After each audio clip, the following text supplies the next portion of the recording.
Good morning, everybody. Kurt Rish here, and thanks for joining me on One Shepherd. So today we are continuing our reading of the Old Testament book of First Kings, chapter 2.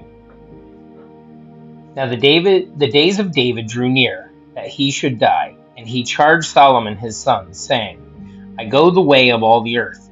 Be strong, therefore, and prove yourself a man, and keep the charge of the Lord your God, to walk in his ways, to keep his statutes, his commandments, his judgments, and his testimonies, as it is written in the law of Moses, that you may prosper in all that you do, and wherever you turn, that the Lord may fulfill his word which he spoke concerning me, saying, If your sons take heed to their way, to walk before me in truth, with all their heart and with all their soul, he said, you shall not lack a man on the throne of Israel.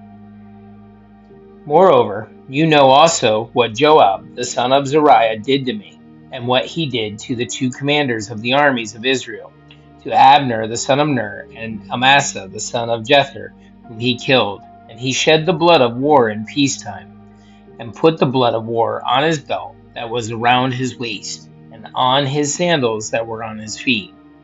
Therefore do according to your wisdom, and do not let his gray hair go down to the grave in peace, but show kindness to the sons of Barzillai the Gileadite, and let them be among those who eat at your table.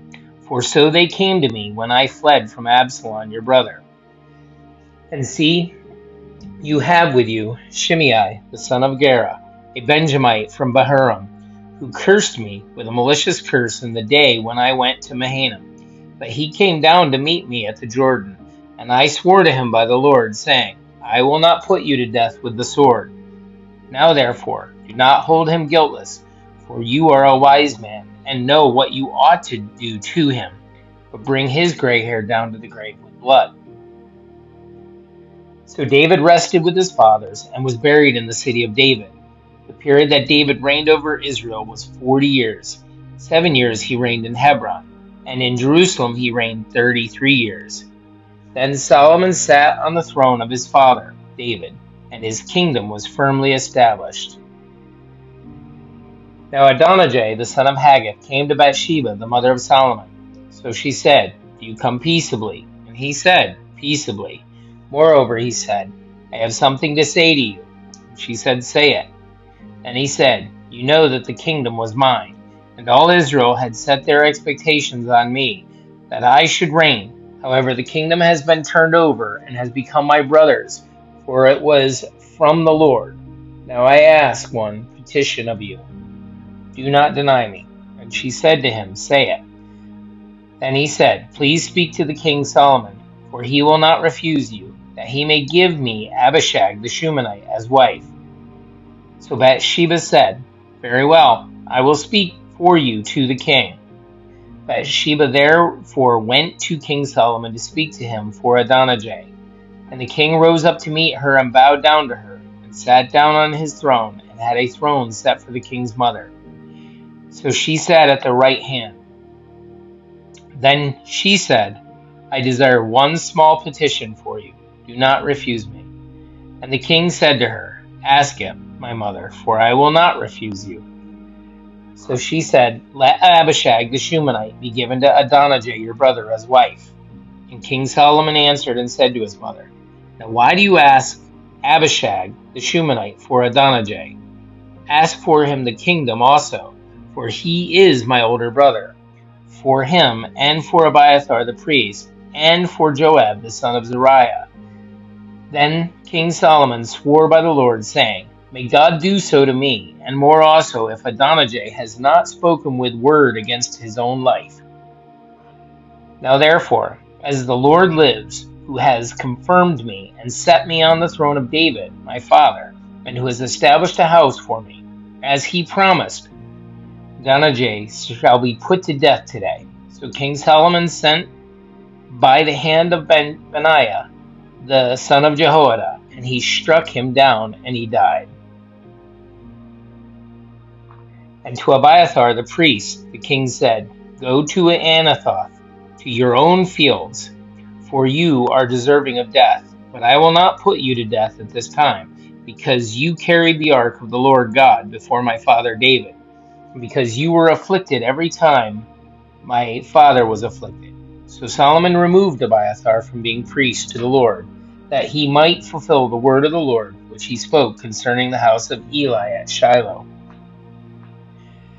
Then news came to Joab, for Joab had defected to Adonijah, though he had not defected to Absalom. So Joab fled to the tabernacle of the Lord, and took hold of the horns of the altar. And King Solomon was told, Joab has fled to the tabernacle of the Lord. There he is, by the altar. Then Solomon sent Benaiah, the son of Jehoiada, saying, Go strike him down. So Benaiah went to the tabernacle of the Lord, and said to him, Thus says the king, Come out.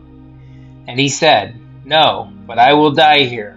And Benaiah brought back the word to the king, saying, Thus said Joab, and thus he answered me. Then the king said to him, Do as he has said, and strike him down and bury him, that you may take away from me and from the house of my father the innocent blood which Joab shed. So the Lord will return his blood on his head, because he struck down 2 men more righteous and better than he, and killed them with the sword, Abner the son of Ner, the commander of the army of Israel, and Amasa the son of Jether, the commander of the army of Judah. Though my father David did not know it, their blood shall therefore return upon the head of Joab, and upon the head of his descendants forever. But upon David and his descendants, upon his house and his throne, there shall be peace forever from the Lord. So Benaiah the son of Jehoiada went up and struck and killed him, and he was buried in his own house in the wilderness. The king put Benaiah the son of Jehoiada in his place over the army, and the king put Zadok the priest in the place of Abiathar.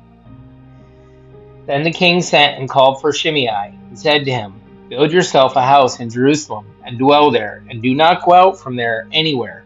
For it shall be, on the day you go out and cross the brook Kidron, know for certain you shall surely die. Your blood shall be on your own head.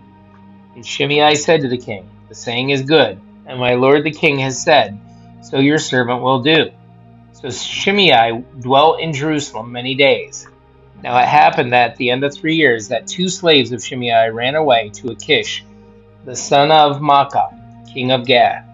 And they told Shimei, saying, Look, your slaves are in Gath. So Shimei arose, saddled his donkey, and went to Achish at Gath to seek his slaves. And Shimei went and brought his slaves from Gath. And Solomon was told that Shimei had gone from Jerusalem to Gath, and had come back. And the king sent and called for Shimei, and said to him, Did I not make you swear by the Lord, and warn you, saying, Know for certain that on the day you go out and travel anywhere, you shall surely die? And you said to me, The word I have heard is good. Why then have you not kept your oath of the Lord, and the commandment that I gave you? The king said, moreover, to Shimei, You know, as your heart acknowledges, all the wickedness that you did to my father David. Therefore the Lord will return your wickedness on your own head. The king Solomon shall be blessed, and the throne of David shall be established before the Lord forever. So the king commanded Benaiah the son of Jehoiada, and he went out and struck him down, and he died. Thus the kingdom was established in the hand of Solomon. Guys, that's it for our reading of the Old Testament book of 1 Kings chapter 2. Thanks so much for joining us. May you have a great day, and God bless.